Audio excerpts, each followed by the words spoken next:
I am the leader of this community and I feel responsible.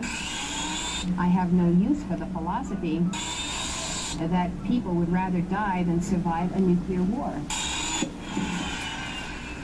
They call this Big Sky Country. But in this valley near the Montana-Wyoming border, the tranquil panoramas are being dotted with some stark structures. We cannot protect our cities. We cannot protect our civilian populations or our military personnel. So we are not prepared.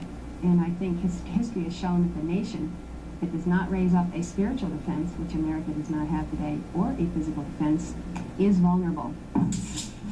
Church followers are spending hundreds of thousands of dollars for fallout shelters up and down their sprawling ranch.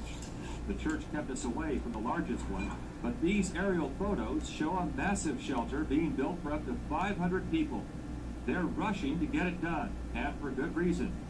Church leader Elizabeth Clare Prophet claims to have received a message from the heavens, warning the world could explode in war as early as October. There is a possibility of accidental or deliberate nuclear war, and I can foresee that with the gift of prophecy that God has given to me. To fail to provide a civil defense means that I am a party to the death of the persons in this community.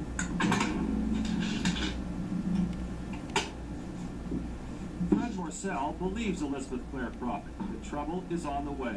I'll see it.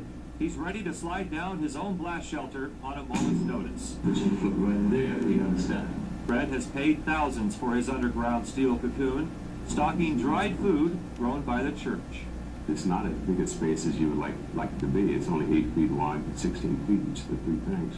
But I think it'll be fine. When you're painted white inside and you have the lights on it, it's extremely benign. It's a very comfortable feeling. And so I think it'll be a bit like camping out. Hank Rake used to camp out in hills the church now owns. He's one of several neighbors who fear the church is storing vast amounts of weapons for the wartime defense of their shelters. It's corollary to that for members to be armed and prepared to keep us out. And the federal seizure here in Spokane of $130,000 worth of high-powered weapons and ammunition from a longtime church resident has greatly added to those fears. Neighbors say a stash of weapons could turn those shelters into their own ticking time bombs. There's always the potential for some crisis within the organization to cause them to encapsulate. I'm terribly worried about the individuals within the organization right now because this is a house of cards that can't last. And when it does fold, there are going to be an awful lot of people that are broken.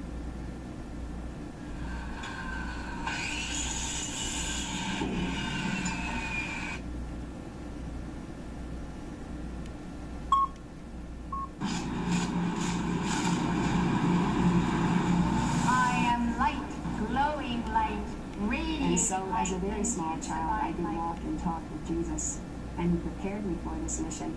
The missionary is Elizabeth Clare Prophet. She claims hundreds of members at this Montana ranch and thousands more worldwide. Among those who follow the so-called New Age philosophies, she is well known.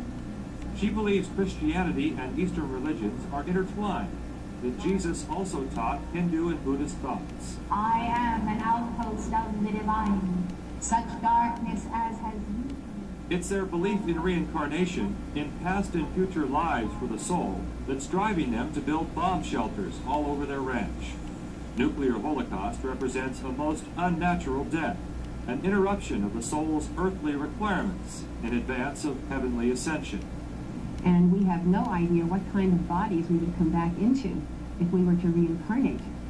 And perhaps those bodies would be so damaged by the nuclear holocaust, by the fallout, that we would not have our faculties.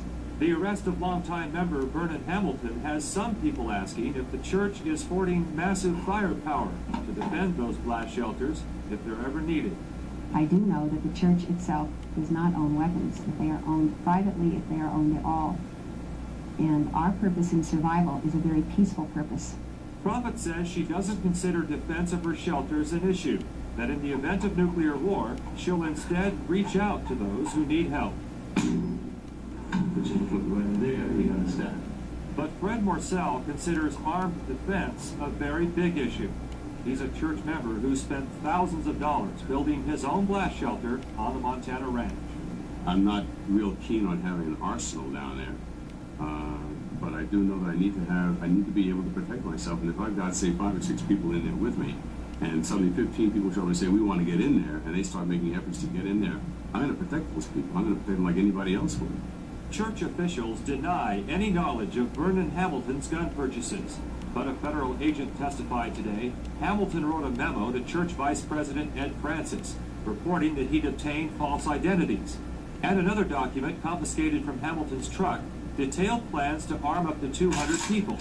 I have not contacted or been able to find anyone who knows what Vernon has been doing. I'm waiting to speak to Vernon directly because I know that he will tell me forthrightly and honestly what has been going on.